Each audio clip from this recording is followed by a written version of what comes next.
Antes de mais nada, eu queria agradecer à Fundação Arcadas, na pessoa do presidente da Fundação Arcadas, professor titular Fernando Facuri Scaff, a oportunidade de realizar essa entrevista com o professor emérito Manuel Gonçalves Ferreira Filho.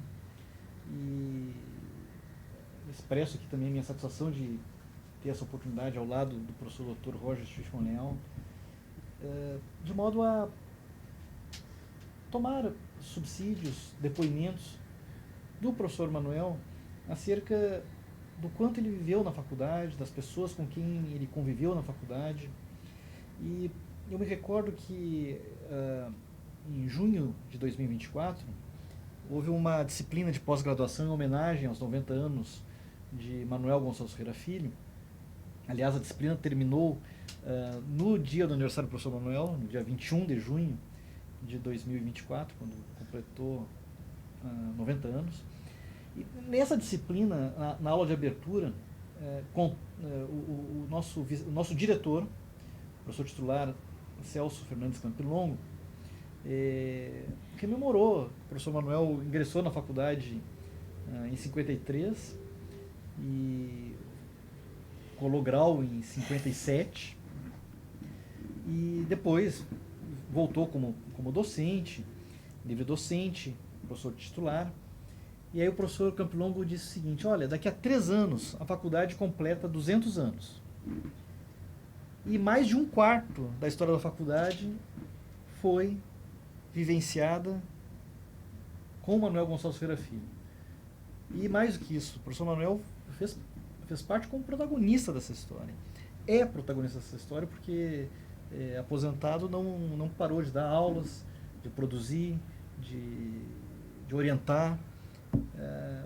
Está sempre disponível para o alunado, uma generosidade acadêmica imensurável e, mais do que isso, uma vitalidade que nos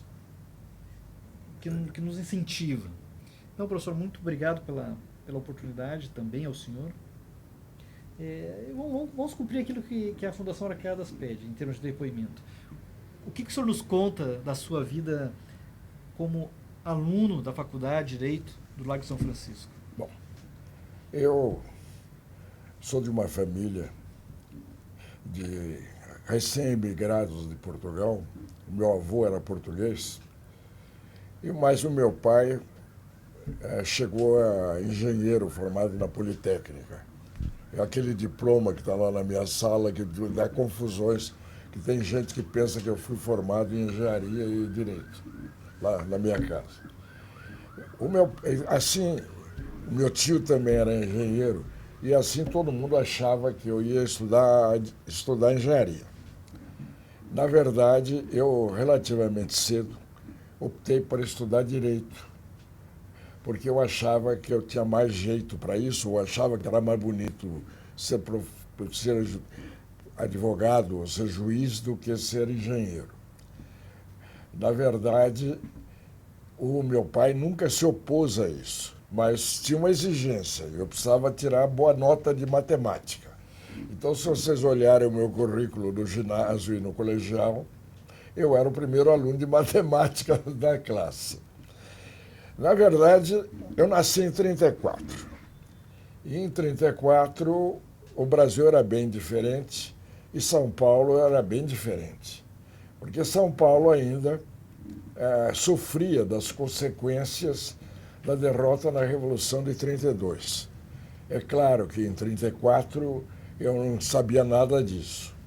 Mas, com o tempo, eu fui apreendendo as coisas. Porque aí, numa oportunidade, eu descobri que o meu pai tinha sido capitão das forças constitucionalistas e eu ainda encontrei coisas dele, eu ainda conheci coisas pessoais dele, eu ainda tenho um capacete de 32 guardado. E, por outro lado, muito cedo entrou na minha cabeça a ideia de Constituição. Porque porque a Revolução foi constitucionalista. E depois, quando eu já era menino grande, nós entramos no período de 45, 46, quando se elaborou a Constituição de 1946. Assim, realmente, eu achava que Constituição era uma coisa importante, o direito era uma coisa importante, muito mais divertido do que fazer cálculos e fazer plantas, porque naquele tempo o engenheiro fazia tudo isso, não delegava. Assim, a minha ideia de ir para o Lago São Francisco foi cultivada já, obviamente, no ginásio e no colegial. Eu entrei em 1953 na faculdade, mas eu já tinha, no ano anterior, acompanhado os vestibulares para ver como é que funcionava isso. E naquele tempo o vestibular era completamente diferente do de hoje, porque havia 3 disciplinas em que se fazia escrito e oral. Português, obviamente, latim e uma língua estrangeira, que eu escolhi o francês, como aliás a maioria da minha turma. Entrei na faculdade e sempre logo me entusiasmei pelo direito. E devo confessar que o professor que primeiro me influenciou foi o professor Goffredo, que dava aula de introdução à ciência do direito, embora e era simplesmente livre-docente nesse período. Eu, na verdade, estudei na Faculdade de Direito num período tormentoso. Eu estava no 2º ano da faculdade, quando houve, em 1954, houve a crise que levou ao suicídio de Getúlio Vargas. E a faculdade, que tinha um grande número de professores ligados ao DN, trouxe para várias manifestações o Carlos Lacerda. Eu tive a oportunidade de ver o Carlos Lacerda, que, como sabem, foi vítima de uma tentativa de assassínio que matou um major da aeronáutica, Rubens Vaz. Foi ferido na perna. Então eu vi o Lacerda de perna engessada na sala dos estudantes da faculdade. Isso teve um outro reflexo. Com a crise toda que surgiu e levou tempo para ser aplacada, inclusive havia a República do Galeão, a aeronáutica apurando quem tinha sido o mandante do assassínio do major Rubem Vaz, quando a vítima devia ser o Lacerda.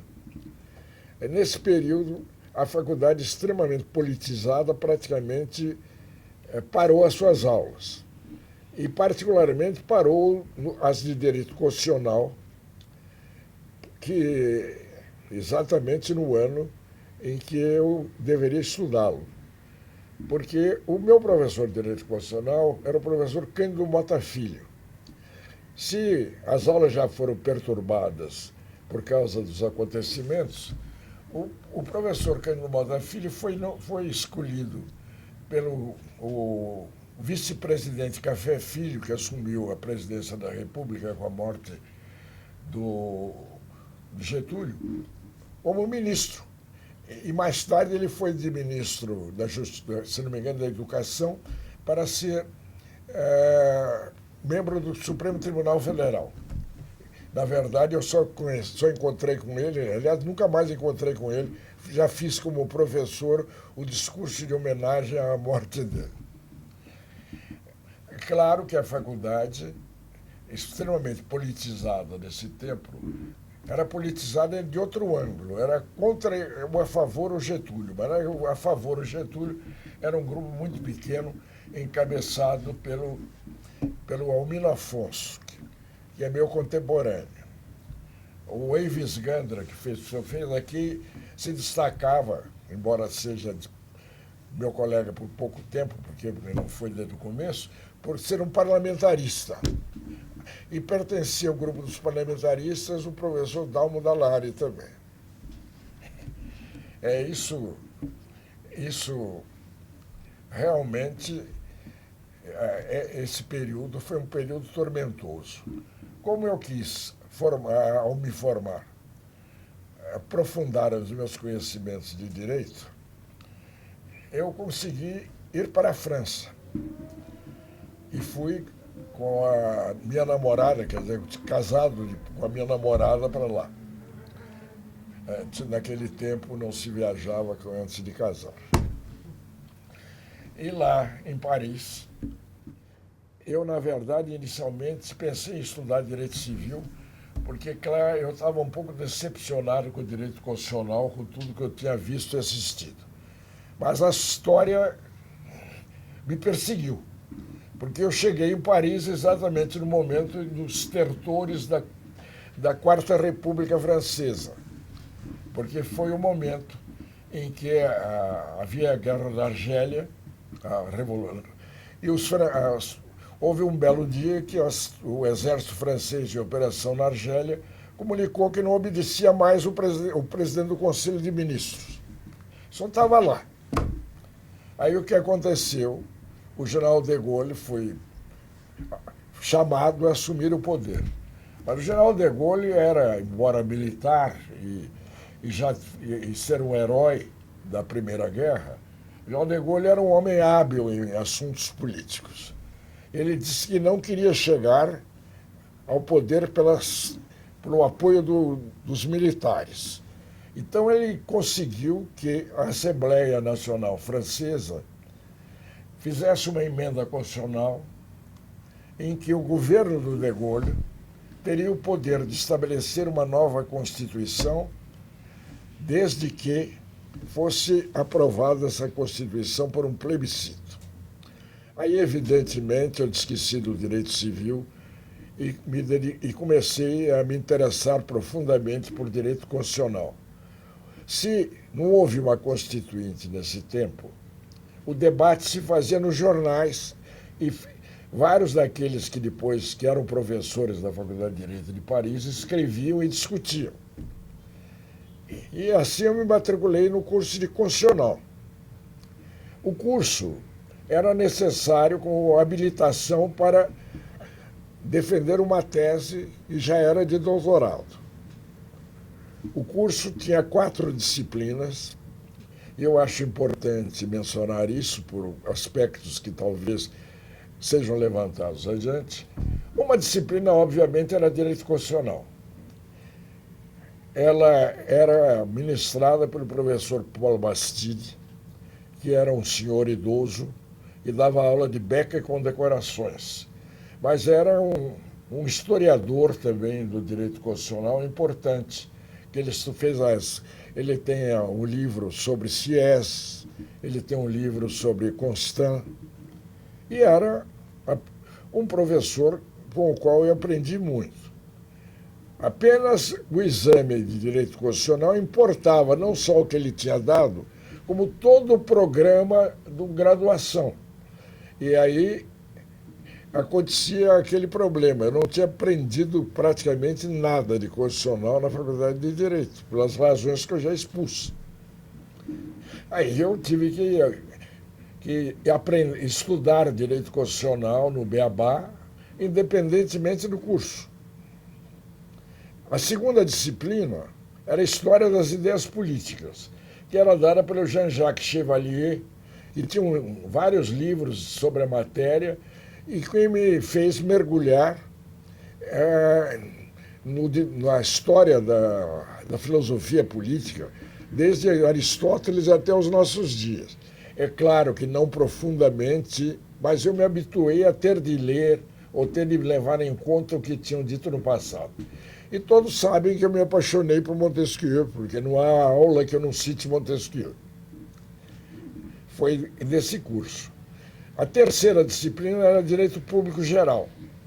O professor André Mathieu, que ensinava o direito público comum, não o constitucional.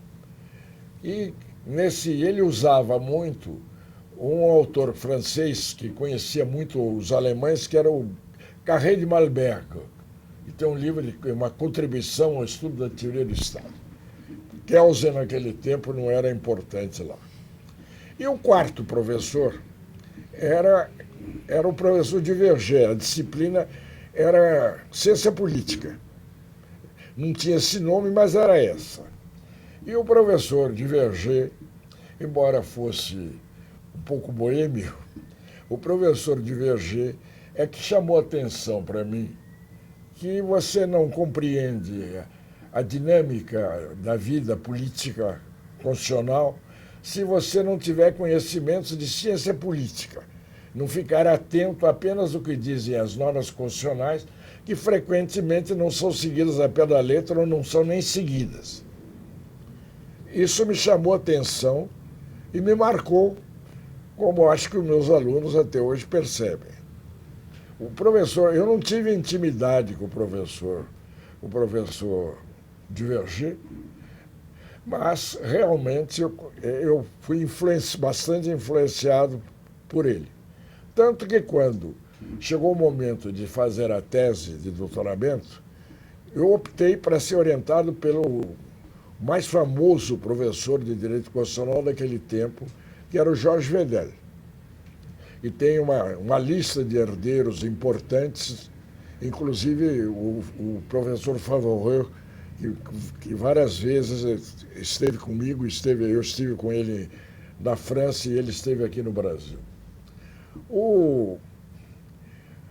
Isso foi importante nesse período. E a minha tese, como vocês sabem, é sobre o Estatuto Constitucional dos Partidos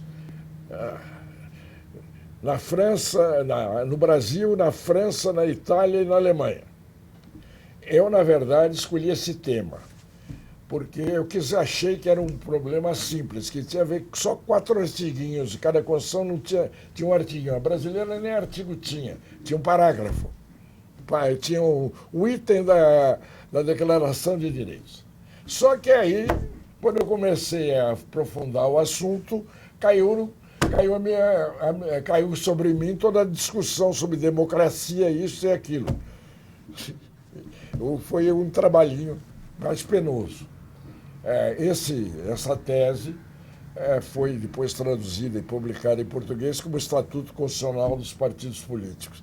E há aluno meu que acha que é o melhor trabalho que eu escrevi. E fica numa situação cômica, porque o melhor tinha cabeça aos 24 anos do que aos 60, 70 e 90. Bom, eu, com esse título no bolso, está ali o diploma, voltei para São Paulo, desempregado, obviamente, né? Mas um tio meu me emprestou uma sala na Rua Marconi, que naquele tempo era um lugar chique de São Paulo, tinha até o Vogue, que fazia desfile de modas naquele tempo, e eu comecei a advogar. Mas aí a sorte me premiou, se é que ela já não tinha me premiado antes. Porque eu morava a 3 ou 4 quarteirões da PUC. E a minha irmã, mais moça que eu, estudava na PUC. E houve um problema na PUC naquele ano, no final de 1960. O Montoro, o nosso depois governador, etc., era professor de introdução à ciência do direito. Mas ele não podia dar aula toda semana. No meio da semana ele estava fazendo política. Então ele tinha um assistente. Só que o assistente brigou com os alunos e foi embora. Então, em outubro de 60, a PUC estava sem auxiliar para o Montoro. Aí, eu acho que pela conversa da minha irmã com o Monsenhor Enzo, que era lá um dos dirigentes da PUC, o Monsenhor Enzo ficou sabendo que havia, a 3 quarteirões dali, um rapaz que tinha um diploma, um rapaz, não muito rapaz, mas tinha 25 anos, que tinha um diploma de Paris. Resolveram experimentar. E eu passei a ser o assistente do professor Franco Montoro. Como os alunos me toleraram, eu continuei na mesma carreira. E aí, de novo, a sorte veio me beneficiar.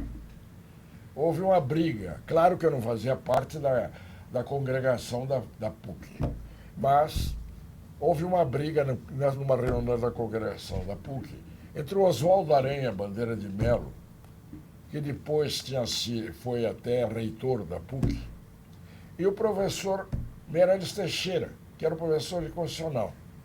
E o professor Meirelles Teixeira, que tinha um temperamento explosivo, parecido com o meu, o professor Meirelles Teixeira saiu batendo o pé e disse que não voltava. Ninguém acreditou. Então ninguém que não queria convidar ninguém para dar aula de direito constitucional que pudesse, se ficasse um mês, ser mandado embora. Aí veio aquela teoria. O Maneco já está aqui, ele assume. E eu assumi e fiquei anos a fio, até me tornar professor de titular de constitucional no Largo de São Francisco, porque aí se estabeleceu um problema de hierarquia.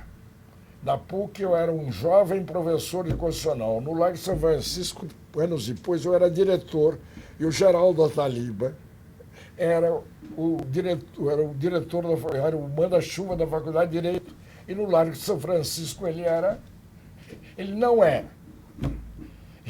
E ele tinha o hábito de não ir dar aulas no Largo de São Francisco.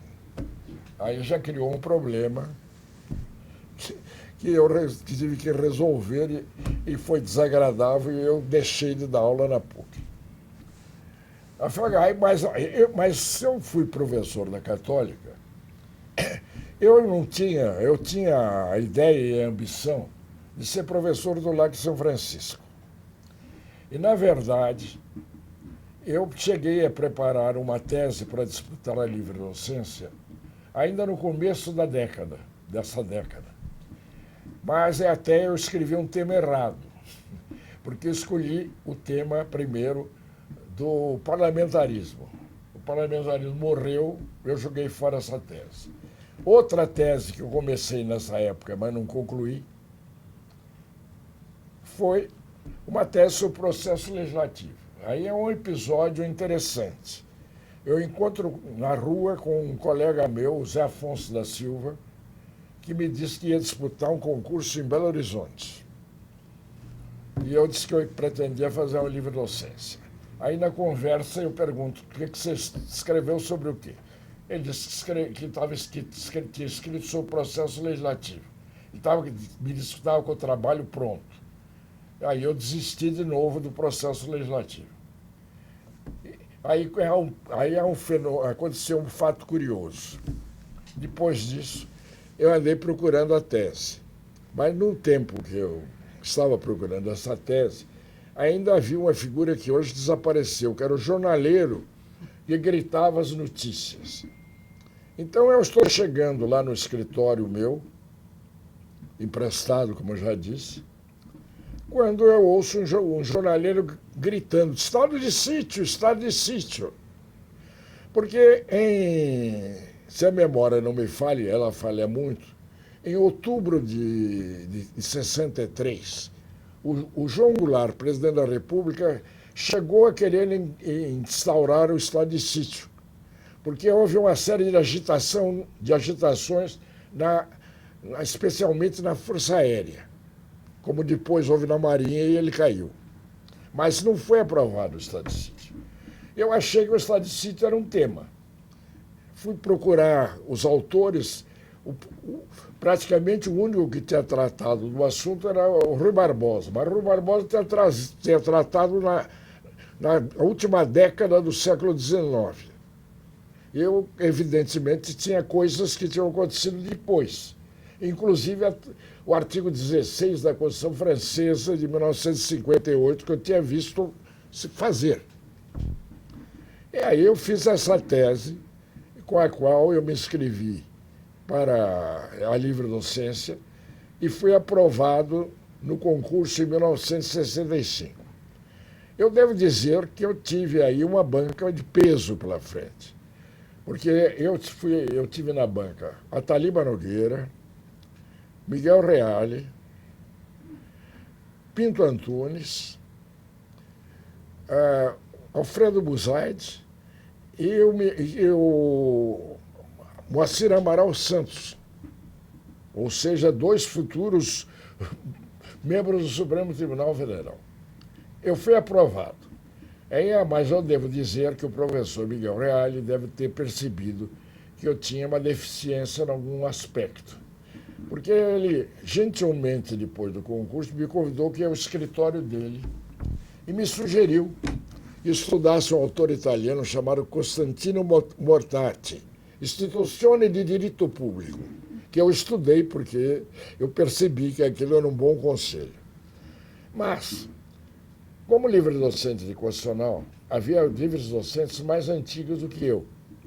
E aí o diretor, que tinha sido meu professor da faculdade, o professor Vidigal, Luiz Eulálio Vidigal, o professor Vidigal tinha um problema a resolver, porque o Gama e Silva, professor de internacional privado, era o reitor nesse momento. E o único livre docente de teoria geral de direito internacional privado que havia, o Irineu Strenger, que depois foi titular de direito internacional privado, mas o Irineu já era o representante dos livres docentes na congregação. Aí o professor Vidigal me nomeou interinamente professor de direito internacional privado, embora eu tivesse dito que eu pouco sabia. Mas eu baixei uma biblioteca e comecei a dar aula de direito internacional privado. Pelo menos os alunos me puseram para fora da sala de aula, mas eu sofri nesse período. Mas tive uma grande vantagem, porque como professor interino de direito internacional privado, eu frequentava a congregação que só tinha cobras naquele tempo. E fui aprendendo as lições e aprendendo uma porção de coisas necessárias para uma próspera carreira universitária. E nesse período, aí também aconteceu um outro fator que eu acho importante para compreenderem a minha carreira, o meu pensamento. Em 1967, existia um programa americano chamado Aliança para o Progresso, que promoveu várias coisas úteis no Brasil e fora do Brasil. E uma delas era exatamente o aprimoramento de professores universitários. E a faculdade foi convidada a mandar para os Estados Unidos uma delegação. A delegação tinha alguns professores titulares, como o professor Pinto Antunes, que era o diretor, mas tinha também alguns livres docentes, e eu, inclusive, fui um dos escolhidos.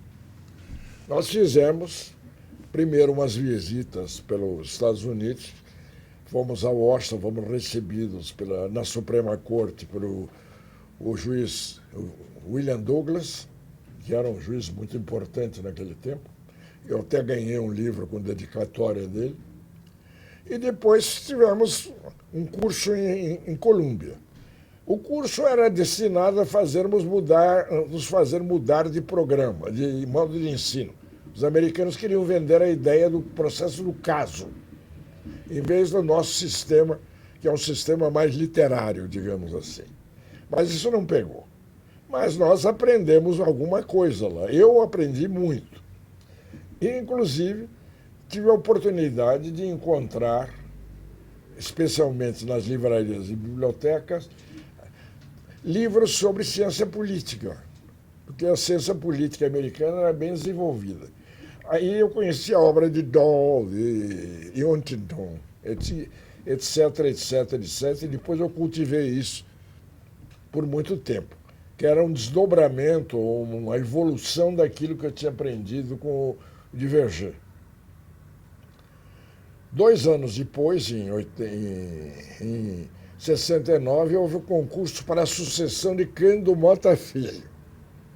E eu me candidatei, como se candidataram 3 outros juristas. Eu não me considerava jurista ainda, mas, de qualquer forma, era um jurista. Um era o Loureiro Júnior, que era genro do Plínio Salgado, que o Plínio Salgado ainda apitava naquele tempo. Outro era o Enhé Melo, que foi do Tribunal de Contas. O terceiro foi Zé Afonso da Silva, meu colega de turma. Eu preparei, aí eu completei a minha tese sobre o processo legislativo, aquela que eu tinha começado e parado.